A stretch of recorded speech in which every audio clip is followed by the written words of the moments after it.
Hi, everyone. Oh, you're the last of the great pretenders. Here you are. You're actually here for the third day. Well done. Can we form a fan club or something? It's been fantastic to have TechCrunch Disrupt here in San Francisco, and this is the last day, and you are now on security. So I hope you're feeling very secure. You're going to hear from hackers, frontline defenders, security researchers drawing on their first-hand knowledge and experience about the most critical threats online today. You'll hear about ransomware and the global efforts to undermine encryption. Don't worry about the issues about transcription. If you're missing anything, there's an Otter app which you can get hold of, which is live translating and transcribing everything that you hear on stage today. So have a wonderful day. Let me introduce our first panel.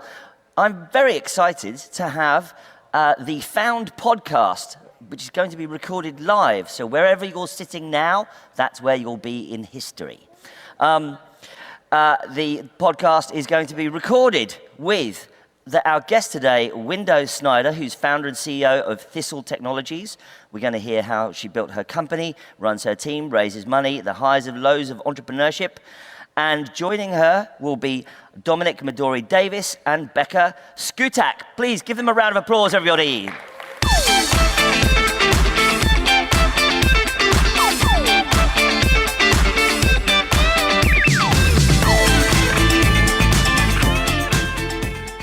Hello, and welcome to the live recording of Found at TechCrunch Disrupt. Found is TechCrunch's podcast where we bring you the stories behind the startups from the folks that are building them. And today I'm joined, as always, by the fabulous, my co-host, Dominic-Madori Davis. Dom, how's your Disrupt been? Not bad. What about for you? It's been great. I've been loving all of the panels. I've also been loving all of your outfits that you've been wearing this whole time.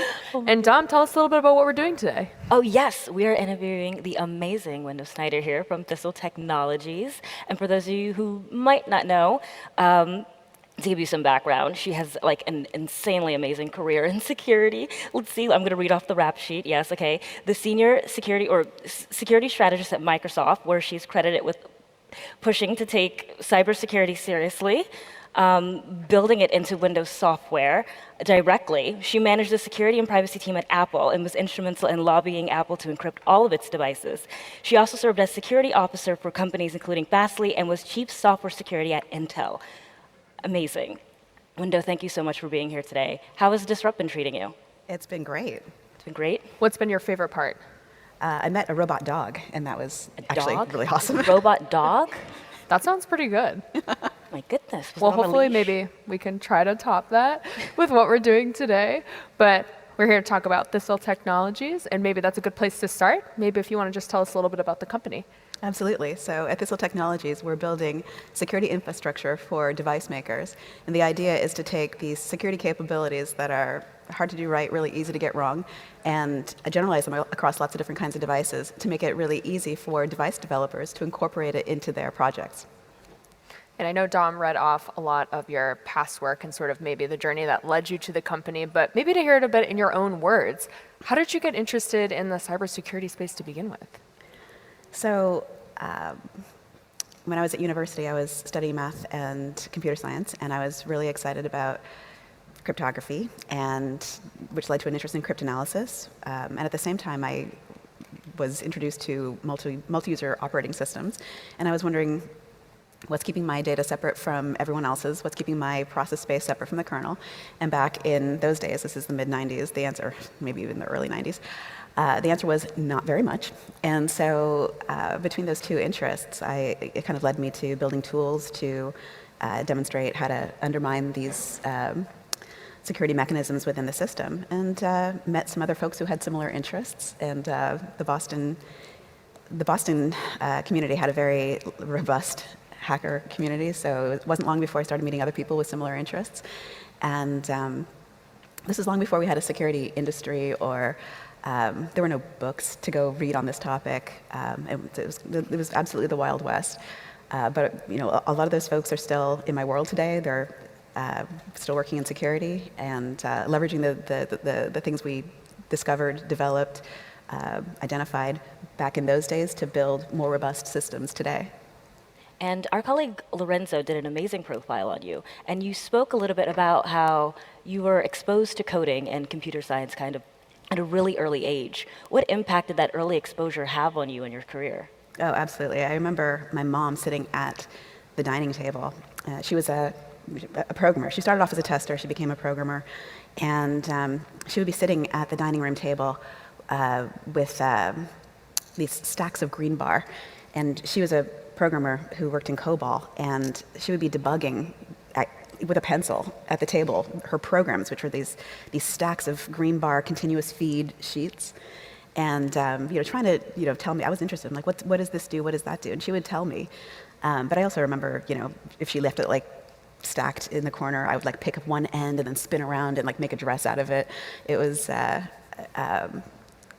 was fascinated by it, but also it's a huge ream of paper. Kids love that.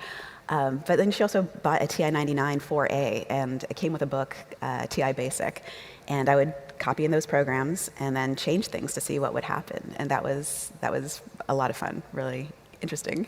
And yeah, that's how I started to learn programming. Mm-hmm. And it sounds like your mother probably had a pretty big influence on your career. And maybe if you want to talk about that and sort of what about what she taught you sort of inspired you to get to where you are now. Yeah, she actually really wanted me to learn how to program computers, and at the time I kind of, as kids do, I was kind of like, no, that's not for me. I was very interested in the humanities. I wanted to be a writer. I really liked performing. I loved literature, and I thought, this was boring. This was uninteresting. But she really thought that it was kind of like a second language, that it would be useful in whatever you want to go do with your life, that it would be a useful skill to have. And the way I try to explain it to my kids now is kind of the way she explained it to me, that you can learn how to use computers, and then you'd be constrained by the things that the computers already know how to do, or how other people have set up the environment for you. Or you can learn how to program computers, and then you tell the computers what to do. And then the possibilities, of course, are endless. And so that was kind of in the back of my head as I was growing up, that this is always a possibility, that for whatever I wanted to do, that this is going to be something that I would value. Mm-hmm. What was it like navigating, learning about, or teaching yourself like how to code in the world of computers and all these things back in an era where that information wasn't as accessible as it is now? Because you kind of mentioned how like you couldn't just Google something back then. No, you definitely could not. I had that one book, TI Basic, which it covered programming in BASIC, but that was very limiting. But I used to make little quizzes for the neighborhood kids. Like, that was my idea of creating games. And then in school, we had access to these Apple IIs. And I remember there was this game that had like these, it was all ASCII, and it had pipes. And you were driving a car through a road that was constructed of ASCII pipes. And so you're trying to navigate and not hit the barriers. You hit the barriers, the game ends. And you could actually go in and edit it. And so I learned I could edit the check that determined whether or not you hit one of these barriers, and then discovered I could get to the end of the game and win by eliminating the check for it. So this is my first experience with like any sort of hack that, once you know how things work, you can change how they work, and maybe to your advantage. Now, winning this way is not very compelling, but that was an area where I was starting to realize like what the value of being able to understand how everything worked would open up different opportunities. Mm-hmm. And fast forwarding to when you decided to launch your company, I'm always curious because you did have this long career in the space prior to that. You worked in multiple different companies, held multiple different roles. And what made you decide to take the plunge to become an entrepreneur yourself? So I actually started companies in between. I was one of the founders at Montesano, which was later sold to NCC Group. I did a consulting company a long time ago, even before AdStakes. It was something that always made sense to me as kind of like I want to do this. But also having been early on at Fastly, having been early on at Mozilla, I love that environment. And I found myself going back and forth between big companies and startups startups because, of course, you get to have a huge impact in the organization and potentially leverage that well beyond the organization. And then large companies, again, because they have all the resources that you need in order to get something done. So there was always that kind of back and forth for me. But this company, it was because I had recently been the CISO at Square, and prior to that, Fastly, the Chief Software Security Officer at Intel, and I was getting this industry scale perspective of the device space and how all this work that we had done in the security industry, just for general purpose operating systems, had not really made their way over to devices. And so I had this growing unease about how insecure devices were, and the deeper I looked, the worse it got. And so I realized that the way that we couldn't wait around decades for the devices space to catch up, because that was going to be the painful road. And the other way that things change in security is when it gets easy enough to be able to incorporate it, because it's not like we don't know what to do. We know how to make these systems more resilient, but doing the work is hard. It takes a lot of time. It requires a specialized skill set that not every development organization has. So what would it take to make it easy for the devices space to catch up to the degree of security resilience that was not just appropriate for today, the threats that we see today, but these devices have incredibly long lives. They're deployed and they're in the field for a long time. Like, you buy a car, you drive it for 10 years, you sell it, someone else drives it for 10 years, then someone else drives it for 10 years. That car's on the road for a really long time. How long is the MRI in place at the county hospital? Or those systems that control power and water or telecom, those are in place for decades. So getting to a place where we've got the security resilience we need for today is not enough. We also need to make sure that we've got the capability that allows us to maintain security resilience long term, because these devices are in place for so long. So making it easy to incorporate those robust security capabilities into devices seemed to me to be the best way to make a significant impact on what I saw as the largest security problem out there. Why are a lot of these devices so unsecure? Well, again, it's hard to do well. It takes a lot of time. It takes the right security engineering skill set, which not every organization has on board. And also there's a gap between, even if you do make space and make the effort to create the security functionality, building a security capability from a functional perspective is really different than building it to resilience. So for example, if your security feature is encrypt the thing, you encrypt the thing and now the thing is encrypted and you think you're done. But building it so that someone cannot easily undermine your security mechanism, the reason you're encrypting the thing, is a whole other skill set, right? You're thinking about how are the keys generated and what's your source of randomness and where are the keys stored and how is it accessed. Like, it's a set of security considerations that go well beyond the spec of, I encrypted the thing and the thing is done. It's a completely different skill set. So making space for both building the feature, but also developing the capability within the engineering organization that allows you to build it to resilience is incredibly difficult. And for having worked on and built a lot of these capabilities into the Windows operating system and into iOS and OS X, it is incredibly time-intensive, resource-intensive. So yeah, I wanted to make sure that we could build those capabilities, generalize it across lots of different devices, and make it easy for folks to incorporate it into their devices.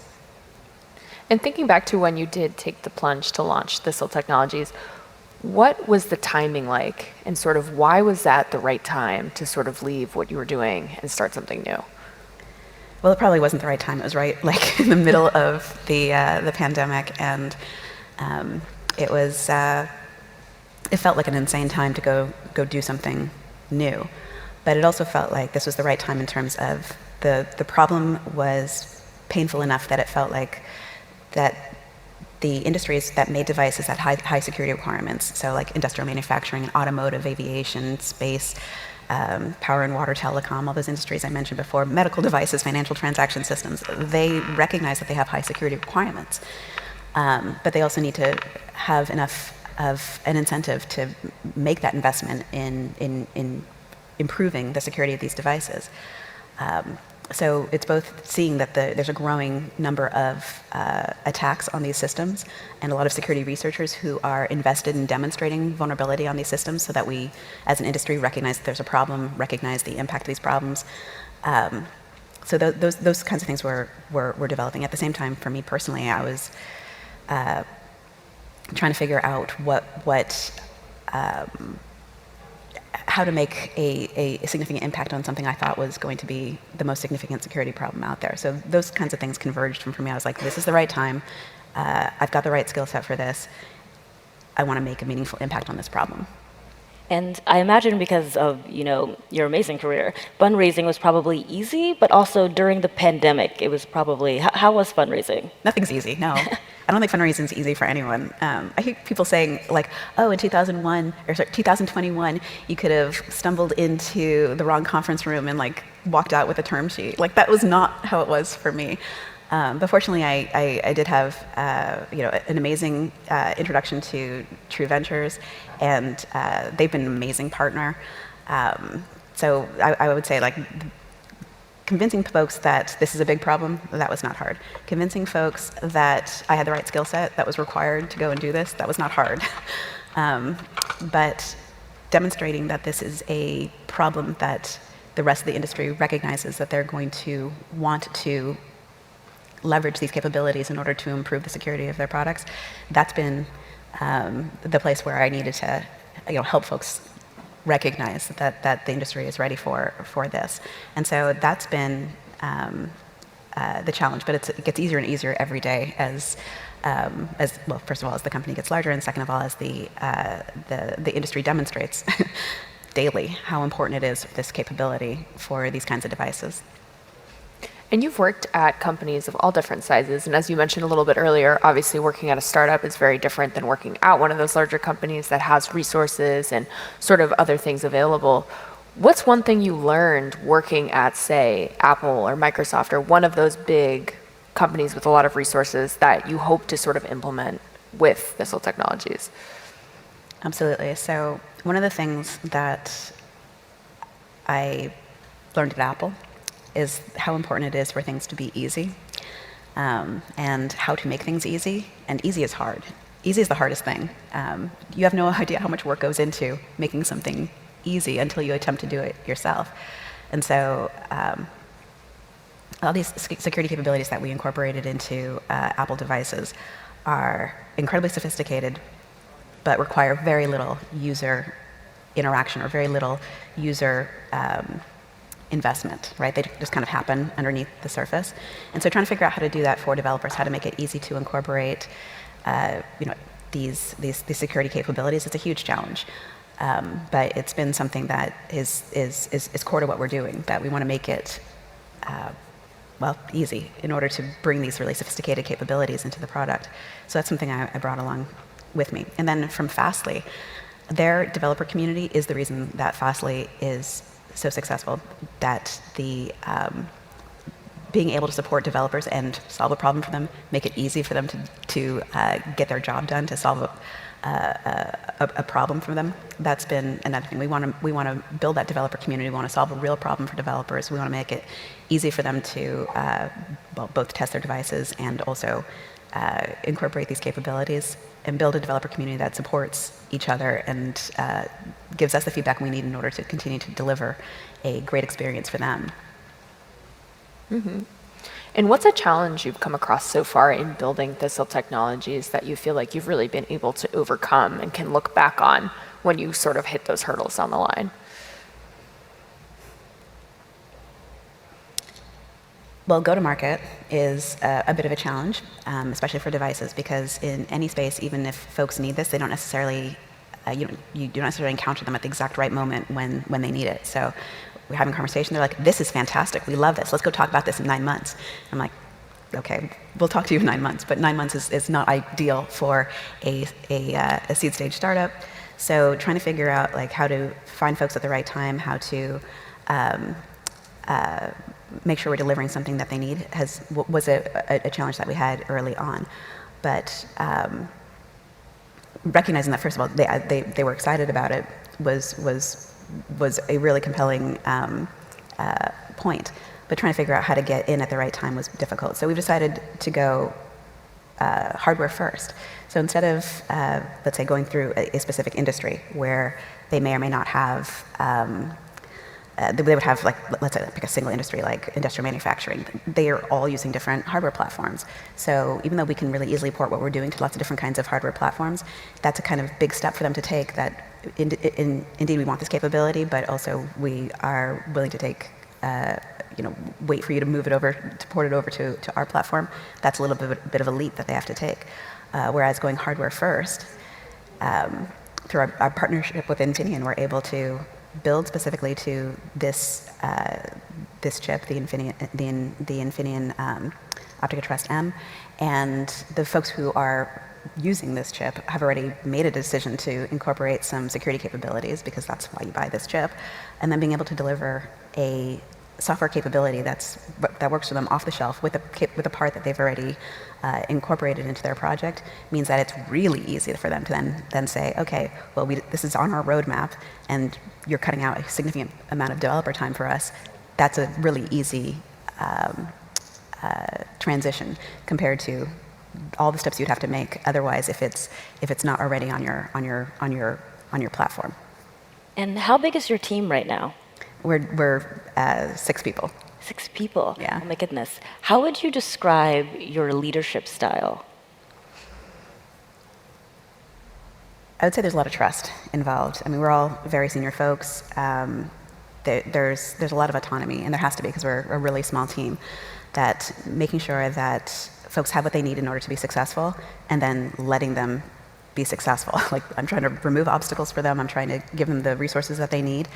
But they're all very senior folks, so they operate with a lot of autonomy, and I trust that they are able to do what they need to do, that they have ownership over certain components, that they make technical decisions within their sphere, and it's working well for us. I feel like we've got an amazing team.